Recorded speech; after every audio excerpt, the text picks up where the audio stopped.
Hi, and welcome to another episode of Celebrating Small Family Businesses. This is John and Connie Kuder, and today we have with us Bill and Derrick in the foreground, and Bill Jerome, and they are with Honey Badger's Bee Farm, and they have a fascinating story and a fascinating line of products that I've never seen before. So we are excited to be here. Hi, Derrick. Hi, Bill. Definitely. Welcome to the party. Hi, I'm Derrick. I'm Derrick Jerome, and this is my father right here next to me. Uh, it is a family business. My brother couldn't make it today. He's under the weather. He's the third badger. The third Badger. All right. Love the name of your business. That is fabulous. So, how did your business get started? What got you into? Well, basically, my dad thought I was crazy, but I have real bad allergies in the spring and fall, and I would track down the local redneck at the flea market that had three teeth and suspenders, and look for the authentic honey with the guy. And I would find him, and I would go and get the comb honey that was in the big mason jar. And I was like, I know this guy went out in his backyard or up a tree to get this. And I would use the honey, and I would eat the honeycomb, and in the spring and the fall, my allergies would stop. And I was like, this is fantastic. This works great. Uh, because I would get to the point I'd have to take so many pills, or I would take Benadryl. I'd start chewing them up like Flintstone vitamins and become narcoleptic as I was trying to walk. So I was like, I got to get honey. So I started taking it, and I went to go find the guy, and he was pulling. I was like, man, how am I going to get honey? So I went to the local Trader Joe's. I went to all the health food stores. I was like, I want real honey. And as I read on the different jars, I found out, well, this is from Argentina, this is from Pakistan, or this is from another state, or God knows what it is. And I would try to take some of it, and it wouldn't work for me. So I came up with the idea, and I come home one day, and I told my wife, I said, I've been YouTubing, and I've been studying getting bees. I want to get bees. And she told me I was crazy, that we lived in the city and I was not going to get bees. And I said, you know what? I'm going to go to the local meetings with the bee club, meet with some other people that do bees. And I said, I'm going to learn about it, and I'm going to get bees. I'm bringing them home. No, you don't know. You're crazy. Well, I went and got two hives, and I brought them home and put them right in the backyard. And at this time we lived in the city. So you walked out our back door, and there was two full-size hives sitting right outside our back door. And that pretty much started everything. We're over 200 hives now that we currently manage. Wow. But those first two hives that I got started it in the city in the backyard. So that basically, and that was my medicine, was to go out there and get that. And I was like, this is fun. I got a bunch of extra honey. What am I going to do with it? I'm like, I'll sell it to the guys at work. This is pretty cool. And we started bottling it, and I started selling it. I started rescuing bees. My brother and I started, he has a pest control company, and we started going out and taking them out of faces office, out of houses, water meters, and that continued to bring more and more bees. So every time we had a rescue, then we got another hive. And as we were doing this and started selling honey, my dad, he goes, that looks fun. Let me join you guys. Do we want to start a little business? I'm like, okay. So Pop jumped in, and he has a huge culinary background. Dad and I used to have a restaurant years ago. We shut down back in 2010, but we had a barbecue restaurant for 10 years. And we started playing around with the honey, going to flea markets, selling it. And we were like, well, raw honey's all right, but it just doesn't have a big appeal. I'll see it once a year, every 6 months. And it was like, we got to do something else. So we came up with five pepper smoked honey, and we tried it at a flea market, and people went, oh my God, we've never seen anything like this before. And that was pretty much our eureka moment. And we went, I think we're onto something, Dad. I said, let's figure out what else we can do. And the next one he came up with was smoked garlic. And we took that out there. People absolutely loved it. They fell in love with it. They went, smoked honey, garlic. This is awesome. I said, yeah, it's all local farms around here where we live in Brooksville. I said, we just get the ingredients and smoke it up and throw it right in the honey. Oh, this is neat. And I'm like, okay, I think we're onto something, Dad.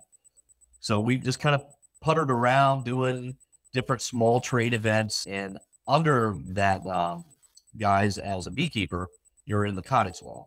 So you can basically sell honey you can kind of manipulate it a little bit and work with it.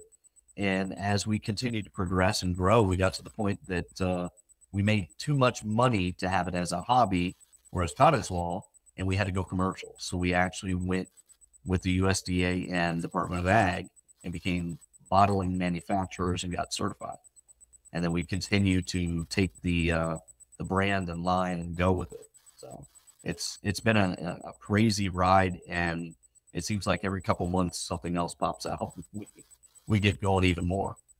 Yeah, well, originally we were known as Hobbit Honey, but because when we become a little bit popular and people started seeing us on Facebook and everything else, the people from what's the name of the company? Middle Earth yeah. Industries. They contacted us and said, we own the word Hobbit. Take it down or we'll fine you $15,000 a day. So we took it down and we came up with honey badgers. And it's basically honey badgers don't give a care.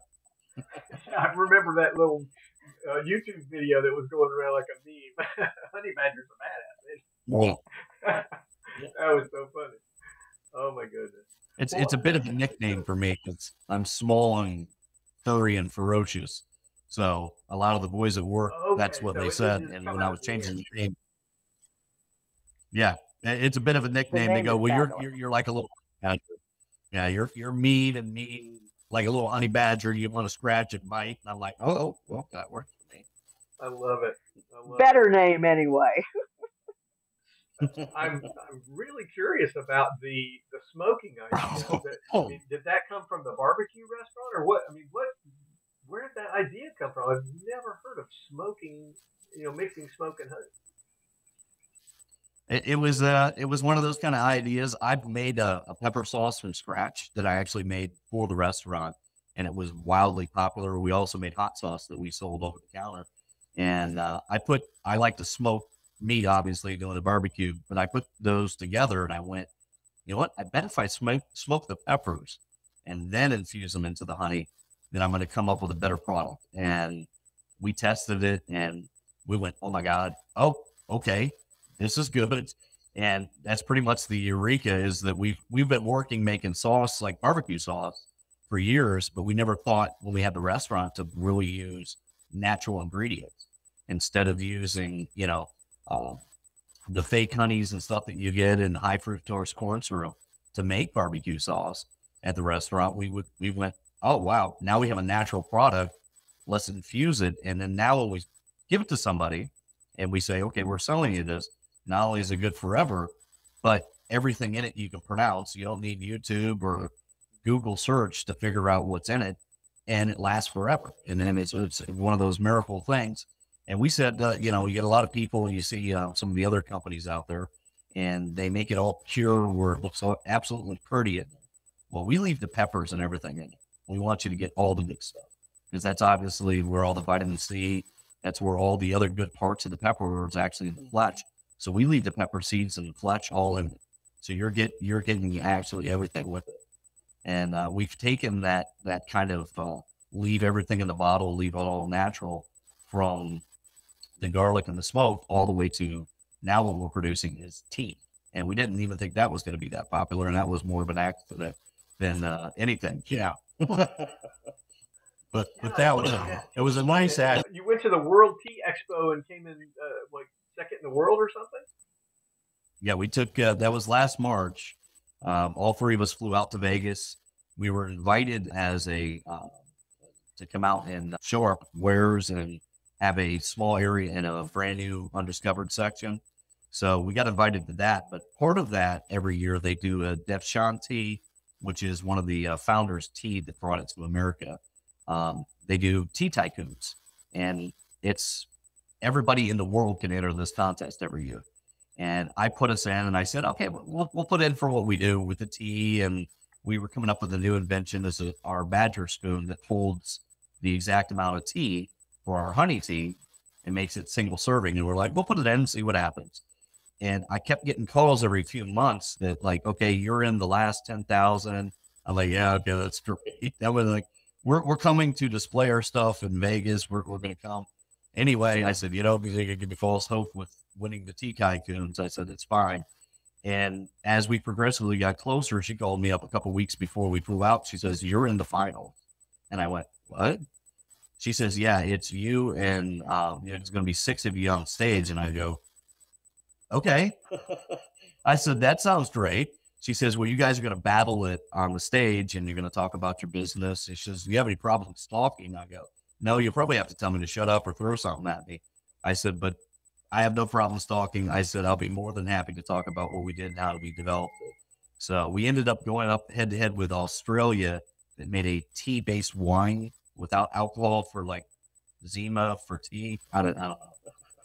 And they took first and we took second in the world. So we were in a few of the bigger publications, Tea Time magazine, some of the ones with Dad and I don't really understand. It's got the little doilies, and, little crumpet cakes, and the old ladies with the hat.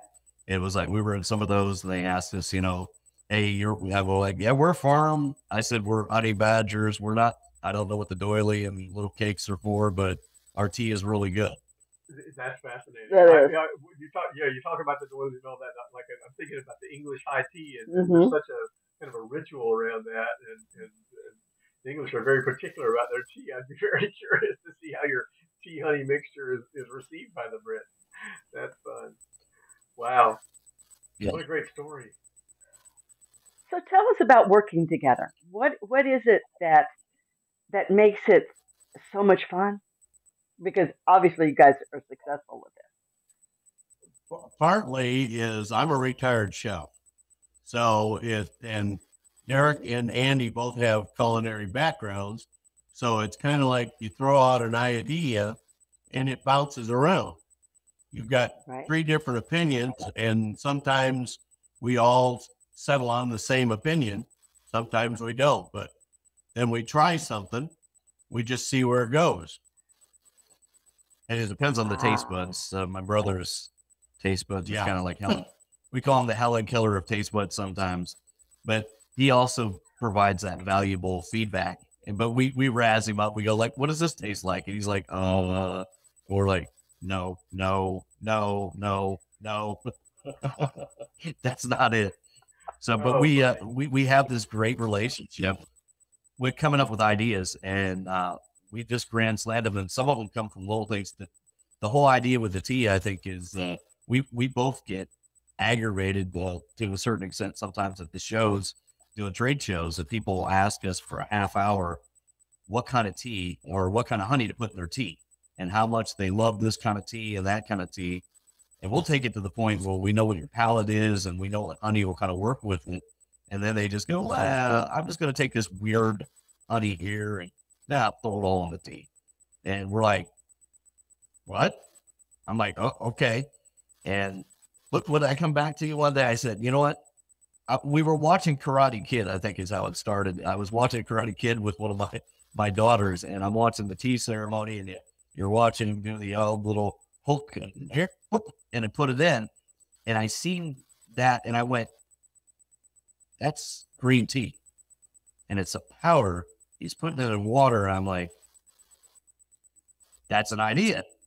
So I actually got real green tea and matcha. And I said, "Well, if you could do it with water, why couldn't you infuse it with honey? And then you could take it out of the honey in a spoon and put it back in the water, and now it's sweetened and ready to go." And the rest is history. That was our first one, was matcha. And we put it out there on the market, Wow. and people And you went, don't "Oh get my a God, this chemical is reaction awesome." with, All in one product. and you don't. I'm not as familiar with tea as I am with coffee, but once you grind, they say once you grind coffee beans, the oils, the flavors start to degrade, and that's why the canned stuff just doesn't taste as good as fresh ground. With tea, when you put the tea into the honey, you don't get any kind of chemical reaction that changes the flavor of the tea? Nope. And No, actually, the flavor stays right along with the the honey in the tea, because you're actually consuming the tea leaf right along with the honey. So you're getting all the free radicals and all of that with the tea. yeah, we don't just brew the tea and put it in the honey. We take, well, just like a matcha, we take it all and it all goes in. So you're drinking the leaf, and our coffee variety, you're actually drinking the coffee bean. too, which is actually wonderfully good for you. And if you think about it, we throw the good part, you're drinking tea bath water 90% of the time, and you're taking all the leaves and you're chucking them in the trash can, where that's a beneficial part of the tea. And a lot of the older teas and stuff, depending on where you get it from, God knows how old that little tea bag is. Part of the being there and winning that contest with the connections we made. So I actually got to meet with the people that make the tea in their origin countries. So these guys were from Nepal, they were from Southeast Asia, they were from all around the world, and they were the actual farmers and family businesses. So we got bougie kind of with our tea. So the black tea comes from Nepal. The butterfly pea flower comes from Southeast Asia. I actually got to meet and connect with other businesses that are farms that make these products. And we got to make our stuff just that much better. And that is really what pushes us on. And we didn't think that tea would be that big of a deal. And we're like, wow, tea's all right. We make honey, our pepper stuff is cool. And, you know, we're making flavored honey. This is cool. And it's like, okay, well, tea's a big thing. Okay, this is a big deal. And they really like it. So we have that jar all in one. And then we just keep stumbling upon crazy stuff. We're sitting and we're cleaning our machine. And we've had machines specially built and designed for us under my specs and design to be able to do this. And we're cleaning the machine, but to clean the machine out, we got to put water in the machine. So we have to dump it in, and then it shoots it out and shoots through the machine.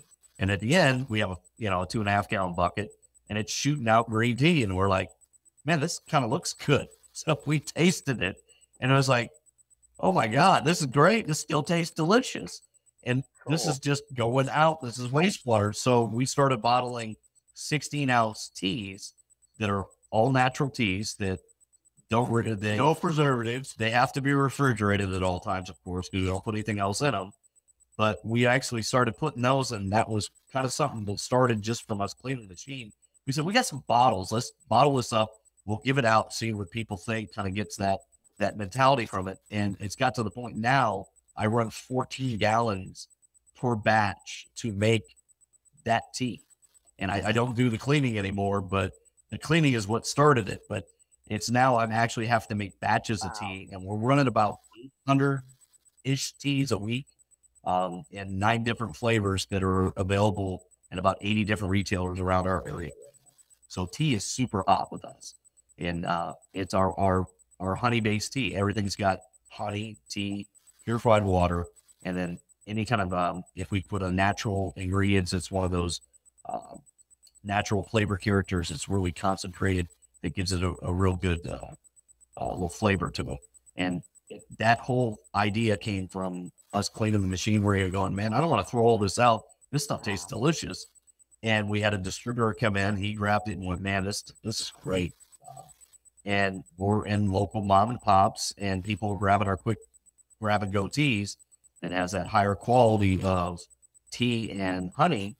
And it's an all natural product. Nothing, there's no crazy stabilizers, and they're grabbing it. And it's like, this is fantastic. And it's amazing that we keep stumbling upon some weird ideas that we're bouncing off each other. And he says, let's put it in the bottle, see what works. I'm like, okay, it works. People like it. That is so core to success is testing things. Just try new stuff, test and see what works, and you don't have to go all in on something, right? You try something, you can test market it a little bit. I mean, I think a lot of people are excited of that. He's got a lot of people that we can test market with at the jail, so that we send it there first of all, and then get feedback. And then we put a lot of samples out in different places, health food places, and some of the gyms and stuff like that. Got feedback on some of it. Well, this is a little bit too sweet, so we back off on the sweetness of it, the amount of honey that we put into it and that. And then that was our feedback. And it's like, then we got down to where, okay, these are all good. Boom. Oh yeah. And it was nothing but buying some bottles. Yep. I'm assigned right now to corrections. I'm dual certified law enforcement and corrections. Been doing Okay, that so for that's what 23 Bill meant years. by. I wanted to clarify that. That's what Bill meant by. You've got a lot of people that you can test at the jail. It's a captive audience. Not an inmate. Those are other what we call ourselves jail guards, or there are other deputy sheriffs that work there at the facility. And it's kind of like that old commercial. If Mikey will eat it, Mikey will try anything. Well, I take it to work, and the boys basically try everything. They humor me, but now they've got to the point that they know whatever I bring is probably going to be really good. So they all run and bug the crap out of me, like, oh, let me try it. I'm going to try it. Oh, what'd you make now? Or what is this? And I tested out on them. I said, give me your honest opinion, because I know you will. Unlike, normal people, I said, you're not going to hurt my feelings. The honey badger don't care. Just tell me if it tastes like crap, it tastes, or what it needs. And we take it out there and we let everybody have a go at it, especially when we're doing tests. I want other palates and other people testing it just to see what the consensus is on. Yeah, you get it kind of like with your brother. You get a broad spectrum of palates because they don't come necessarily from a culinary background where you guys have got a well-trained palate. Right. Very cool. So is there a challenge that you've overcome together as family that you think would other family businesses would benefit from hearing about, or a lesson learned? Well, no, I mean, we have a unique kind of dynamic. We moved from Pinellas back in 2017 out here to the woods, what we call it, on 5 acres. I was gonna wait until I retired to move out, but it actually made a family dynamic that my mom and dad are living with me. We're living in one big giant house here on the property, and we're kind of setting up a little farm, and that actually works, and that dynamic works with my kids and my wife, and I have my mom and dad here that are just downstairs. They live in the downstairs portion. Cool. We're a huge 3-story. It's almost 5,000 square foot, but when we seen the house originally, I was looking for bee land, so it always goes right back to bees again.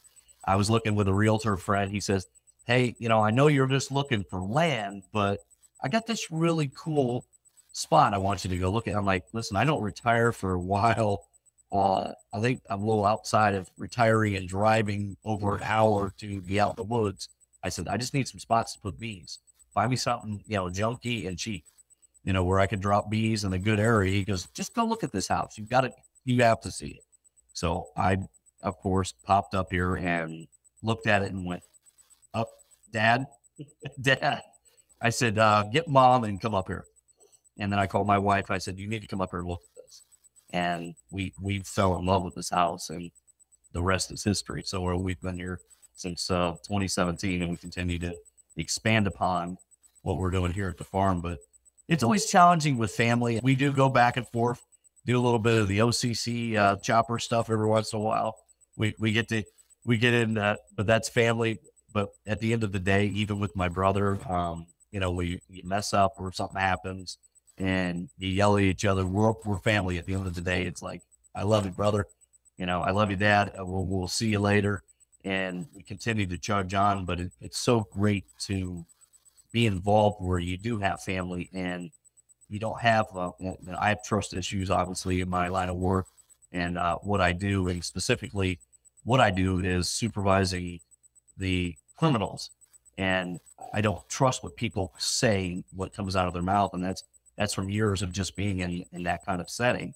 So it's good to have the family component there where I know that I can trust what they're doing or what they're saying, where I couldn't put my trust into an employee. I would be too skeptical of that person being around and have trust issues until I really knew that person very well. But having the family thing it's great. Having my dad, I can call him up and say, hey, we got online orders. You better get them out and get them ready. Or I say, hey, I need this labeled. Or he tells me, hey, you need to get out there and make some tea. The distributor was just here. Now you need 9 cases of this, this, and this. And I'm like, oh God, okay. So, all right, I'm going to go out and get started on that. So you mentioned a little bit, you alluded to different roles in the business. If you guys, is part of your success having really clearly defined who's doing what, who's in charge of what, and keeping your roles straight and separate? Yes, I think so. I get him with the technology issues and pretty much the computer end of it. And then we kind of just bounce off of everybody takes a role. He predominantly does because he doesn't like the way I put the labels on. They're not stray. He does all the labeling. So you go with your strength. Oh, my patience level doesn't go up, and they're a little crooked. I go, oh, they're fine. And he's like, oh, no. So he does all the labeling. So we each take a component of the business. And it's like, Cool. and the computer stuff comes up like, hey, I need to do this email and send this stuff or set this up. And it's like, get in here. And I'm like, oh, okay, yeah, I'm the IT guy. All right. The geek. Yeah. A geek squad on call. So I'm there for that. And to get the technology end of the stuff going. And we all kind of break a piece off and it works out great for us. You know, yeah, just having that. And everybody kind of does that little piece of the pie, and we put it together and make it happen, you know, and then being able to talk to each other, not as like an employee boss relation dynamic is a lot easier too, you know, where you have that, we all kind of know what needs to get done. And three of us being the owners, we know what the end product is, you know, our goal is to get the stuff made and done and pop through, you know, it's very trying at times, and as we get going, we've had our little hiccups here and there, and a lot of it's just, you know, how are we getting, you know, each little pathway that gets blocked, like the Hobbit Honey. It was like, oh my God, how are we going to recover from this? We got to change the name. We have to do all that, and they actually, I should send those guys a little thank you, honey, and the amount of stuff that they taught us. Without knowing that they were teaching us, they taught us about patents. They taught us about trademarks. They taught us about all those bad things that can happen to you, and it made us better. So we went out and patented honey. So all that stuff that you see that we have on our website, those tea emulsions, we actually have a pending patent that basically anything other than wall honey will fall under our patent. So you can't patent raw honey, but you can patent anything you add. Anything you add to it, you can put a patent on it. So we went crazy, and anything and everything that we could think of, we patent. So we have THC, CBD emulsification and honey with a single serving delivery device, which is part of our invention, is that spoon that we developed for the US. And then all the teas and like the 5-pepper honey and the garlic honey, all that's patented. And that'll be, when that becomes an enforceable part of our patent, it's provisional right now. It usually takes, I think my lawyer said up to 8 years sometimes to get a patent all the way through. But those valuable lessons that we learned, it was like, I should send these guys a gift basket, because that set us in a trajectory. Instead of going, you know what, I give up, you know, this isn't for me, or I'm going to not, you know, and go a bit. We went, we're even better. And it rolls right back into the name. It's Honey Badger. We don't care. We don't care. We don't care. We don't care. I'm thinking there's the Honey Badger right there. And when So much better name. even when we do it, when we do events and stuff like that, we have once in a while we have the event coordinator come up to us and say, well, I'm sorry, but I've got 2 other honey vendors here. And it's like, we don't care. Oh, well, sorry for that. I mean, we've been at a lot of different trade shows that we're selling 3 to 1 of what everybody else is selling in the same building. So and that was one of our things with going from raw honey to the flavored honey, because if you're only selling raw honey, I see you once every 2 months, maybe to come back and get another jar. But with the flavored honey, that little jar of 5 peppers will do a set of ribs. It'll do wings or whatever. And the next weekend, you're going to go, I did ribs last week and I want to do chicken. Let me go buy another one of those. So I see you maybe 3 times. No, I was thinking of the 5-pepper too. We just got invited to Walmart's open call this year, and we have a deal with Walmart for the 5-pepper specifically. So that will be launching in our geographic area, 25 stores in October. So we're onboarding with them now. But they're still talking with us about stuff. But they want to do 4 more. They want to do a group. So A collection. And I said, I like the sound of that. And then I looked Four at more that. I went, flavors? yeah, well, 4 more of our line, like some of our teas. They're looking at the blue raz, the garlic smoked, the blackberry mango. And we just invented something yet again. We can't help ourselves. We've invented badger dust, which is an all-purpose seasoning dry rub. It's got honey powder in it. And we're just getting the labeling now, but we've actually sold through about 30, we'll show, I don't know if we'll show all the camera that well, 30 pounds of it. Whoa. That's right. Yeah, it's better. So we're I- going to do you know, hot I and regular. think mixing flavors and both the knowledge, but also the experimentation that comes from cooking. I think, you know, that's kind of your secret sauce there. It's amazing. So I got. But we didn't get these beautiful physiques that we have dieting. So you mentioned the trust issue and, you know, working just with family. So now I'm getting curious about, well, the uniqueness of your products. They're going to spread. There's going to be more demand, and you're going to need to grow. Have you got a plan for growing and taking in? You can't keep growing your family, so how do you grow your business? well, the first thing to start out with is we've got a 40 by 70 building that's going up with a 20 by 40 kitchen in it, and the rest is going to be warehouse. That'll be starting here shortly. We're about to break ground on that. So we actually are trying to plan ahead for that. And a lot of the stuff with to be able to keep up the volume from our perspective, we're going to keep up to a certain extent. And then we're going to look at co-packing. And of course, I'm going to be probably the crazy guy that when I do take it to a co-packing setting, that makes sure that the standard that I'm setting for it is maintained. But right now we're going from a smaller 10 by 20 kitchen that we have here on the farm to a full-size warehouse. So we've actually all put that in place, secured with the Department of Ag to be able to do a farm loan. And that was part of the success with getting that deal with Walmart. Now we haven't got any revenue, but we're revenuing up right now with the farm to get ready for that and the increase in sales in the tea, because we don't have enough storage room for the tea. As we make the tea, I don't have enough room to store it because I have to store it refrigerated. And we're starting to come up to that level where we just don't have the room. It's like, how do we scale? And I do have kids. I have a 21-year-old and an 18-year-old, and their prospective boyfriend's son wants to be a son-in-law. I have them guys, they actually pitch in and they help me manufacture and produce here at the farm. So I have a little bit more out to do it. Otherwise, it's on my days off, and I work a 12-hour rotating shift. So this weekend I'm off Friday, Saturday, and Sunday. Then I'm back to work Monday, Tuesday, off Wednesday, Thursday, and then I work Friday, Saturday, Sunday. It's a flip-flopper.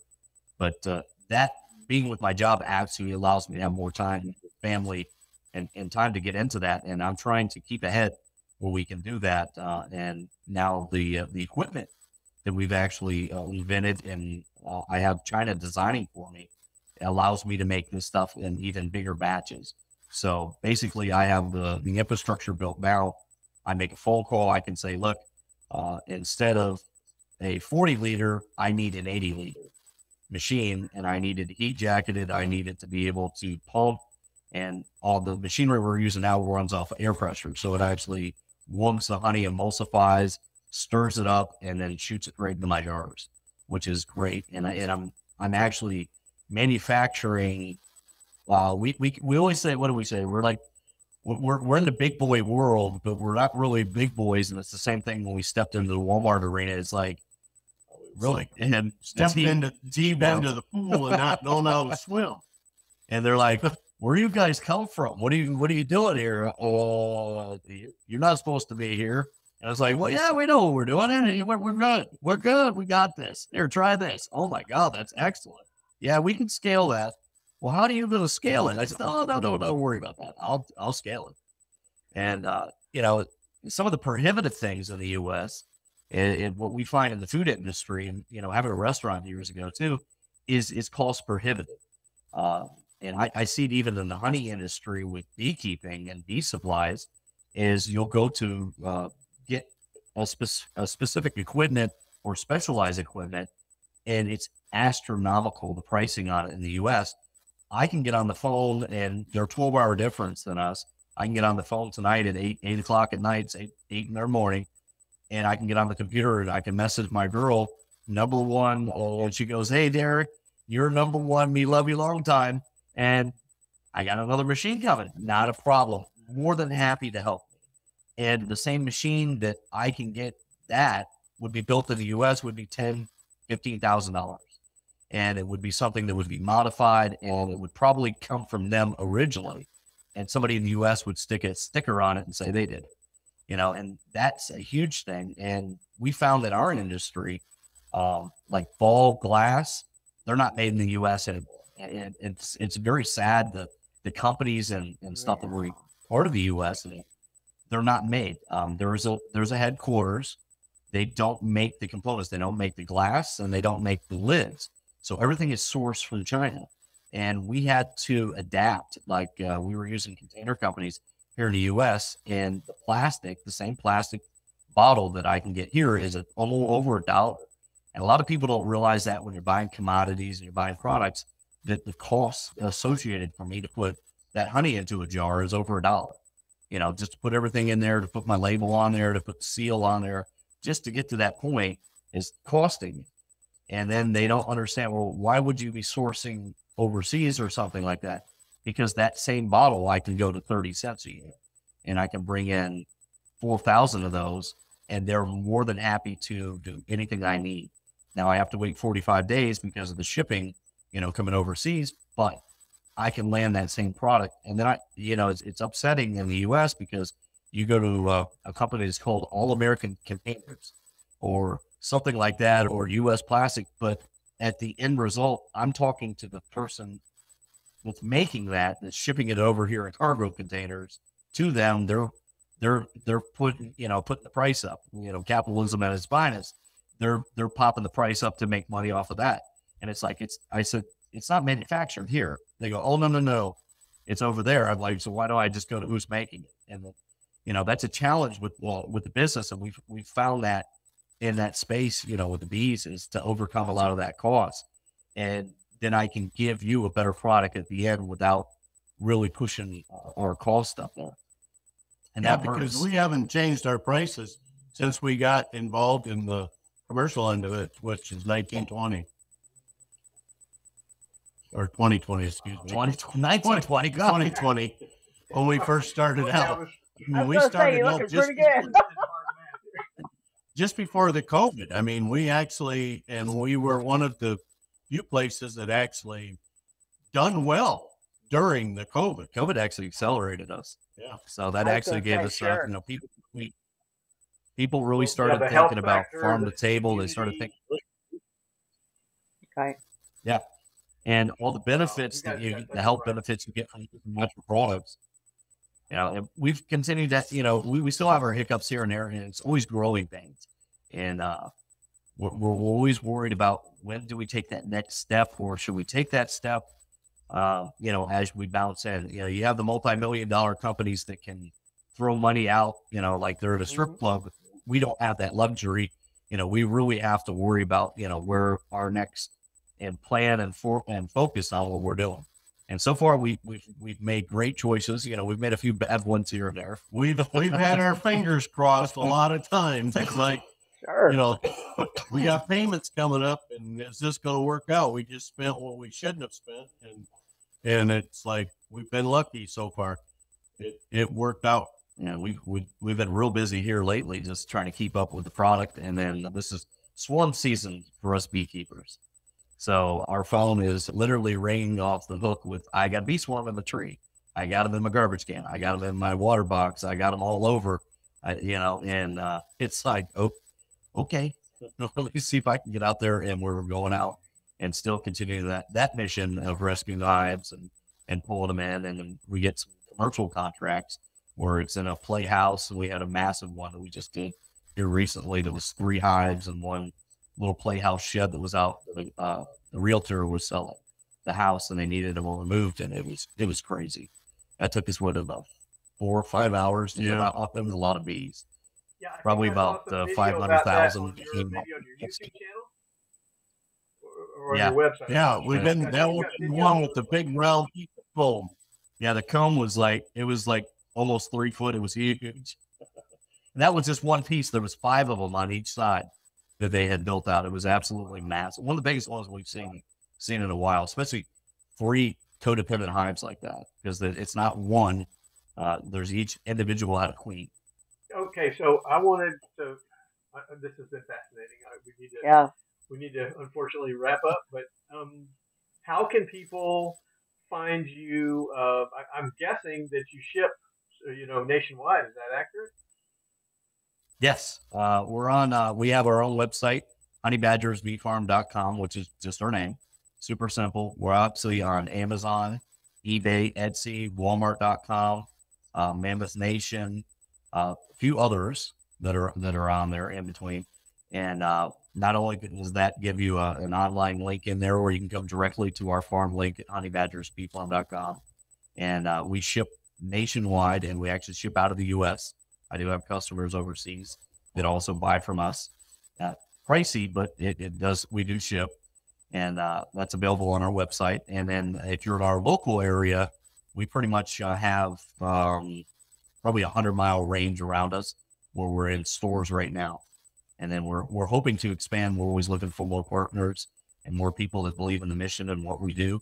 Not only, rescuing bees and making cool honey, and then we like to bring your kids out to the farm too, homeschoolers, and allow them to go barehanded and touch the bees. We want to have that connection where your food comes from. And we're actually talking to local farmers here in the area too as we go around. I get to talk to the local guys that are making blueberries, blackberries, strawberries, and are making the peppers and stuff. They're growing them. Those are the guys. We don't charge our farmers for the pollination service. We usually do a bartering system. We say, hook us up with some peppers. I need some garlic. I need some blueberries, and we make sure we take care of each other. The industry now is hard enough in agriculture. So we try to help everybody out as we go around. It helps our bees out too, because they're out there getting delicious nectar and pollen right off the farm. Excellent. Wonderful. Okay, so you're in Brooksville, Florida. So if people are in the greater Tampa Bay area or Central Florida area, they can find you in Brooksville. And like you said, you pick homeschooling, or you've got tours of the apiary. You do some basic beekeeping classes, I think, 101. Yep. Beekeeping 101. Yep. So you want to learn how to beekeep? You can come out. Your website is a Plethora. It's a plethora of things. That's the Geek Squad. That's the Geek Squad. I built the website, so to make it where you can interact with it. And we actually have a store here on the farm too. So during the week you can come out, and actually we have a little shop, and you can come in and see everything that we make, and it's where it's made. And if you want to see where your honey's actually made, we have hives here on the property. Our breeders are here. You can actually see bees when you come to buy your honey. I think we need a road trip. I think we do. Connie's allergic to bees, so we've got a little bit of. We put you in a suit. If she gets stung, she needs an EpiPen. Well, we put you in a suit. You're covered up. You got a hat. You got a jacket and everything. And put you in a full suit. I'm also thinking you guys have got a market for corporate gifts because of the uniqueness of your stuff. People that are in an environment where they've got like I don't know, financial advisors. People that are dealing with high ticket clients and they're spending a lot of money with them, or they're managing a lot of realtor gifts. They send realtors. They send gifts. And Connie looked at your site yesterday, and I hadn't shown it to her before, and she was going crazy last night. Oh my God, we're ordering this. Oh my God, look at that. So I think you guys are probably already on top of that.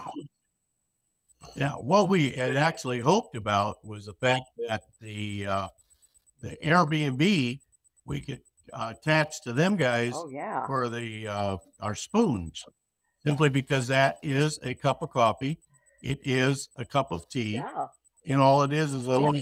It sits on the countertop or hangs on a hook, and it's in the room. We're trying to make that portable, but cool. everything in business, it's hard to get your foot in the door, and unless you know somebody. Our foot hurts because and so do your fingers when you're trying to grab the door to keep them from slamming it on you.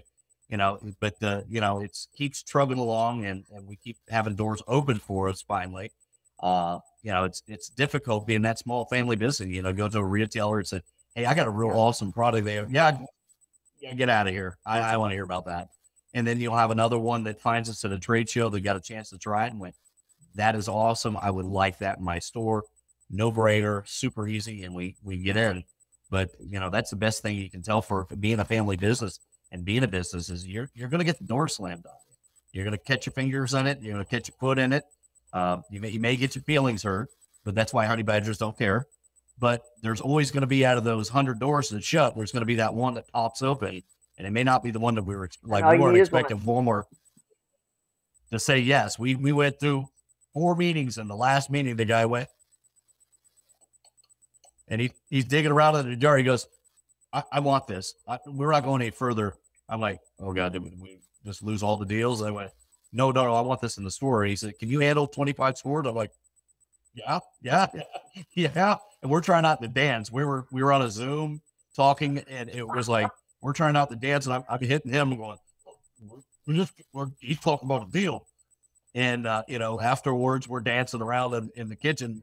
I don't know if those people know that. I mean, that feeling, and when you're doing business with a small business and you have that success, it's like, we're dancing. We're like, whoa, we're valid. We're real beekeepers. We're real honey makers. And it pretty much justifies everything you're trying to do. Yeah, exactly. We're dancing around like stuff. Yes, and it is so important to celebrate that success. Well, and that perfect wrap for celebrating small family businesses. We are so happy that we contacted you and that we got to do this. We look forward to celebrating you and helping promote your business, and look forward to future conversations. I can see, there's so much we didn't talk about. Right. So thank you so much again for joining. That's why I say people usually throw things at me. Tell me stuff. We haven't even gotten to the bee aspect of it, but Right. we appreciate you having us on. We love that. Really cool. We love doing it, and we go out and we try to talk to people and mentor and help people as much as you can. You got to give back what you put out. Exactly. Success. Exactly. Learn people's definitely. Well, I hope that all of our present and future listeners will at least visit your website. Absolutely. Font of information about bees and beekeeping and honeys, and I think you just never thought to think about flavors that you wouldn't expect to exist. So if you like food and flavors, you got to check it out. That's right. That's honeybadgersbeefarm.com. Yep. Just our name.com. Real short and simple, like a honey badger. And we do TikToks occasionally, so you might see us out there dancing or doing something weird or singing. Fabulous. We're not afraid to dance on TikTok. Fabulous. We're not afraid. Thank you again for being with us and sharing your life with us. And we look forward to having more conversations. Definitely. We do too. Thanks for having us. Good.